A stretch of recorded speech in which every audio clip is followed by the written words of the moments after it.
యెహోషాపాతు దేవుని సన్నిధిలో ప్రార్థన చేశాడట. మొర్ర పెట్టినప్పుడు దేవుడు అతనికి సహాయం చేశాడని లేఖనాల్లో మనం చూస్తున్నాం. ప్రియులారా గమనించండి, ఇక్కడ యెహోషాపాతు చేసిన పని కోర్స్ ఇశ్రాయేలు రాజుతో చేతులు కలపడం అనేది దేవునికి ఇష్టం కాని పని. అయితే ఆ ప్రతికూల వాతావరణంలో వచ్చినప్పుడు యెహోషాపాతు తన హృదయాన్ని కఠినం చేసుకోకుండా ప్రార్థన చేశాడు, దేవుని వైపు చూశాడు. ఆయన సన్నిధిలో మొరపెట్టినప్పుడు దేవుడు ఆ సమయంలో యెహోషాపాతుకు దేవుడు సహాయం చేశాడు.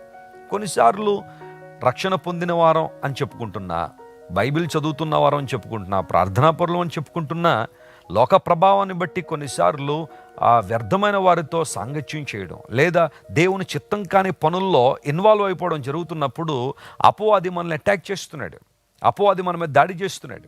అప్పుడైనా సరే ఆ సందర్భంలో మనం చేయాల్సిన పని ఏంటంటే, మన తప్పిదాన్ని గుర్తించి, మన యొక్క బలహీనతను గుర్తించి, దౌర్భాగ్యతను గుర్తించి దేవుని వైపు తిరగగలిగితే ఆయన మనకు సహాయం చేయడం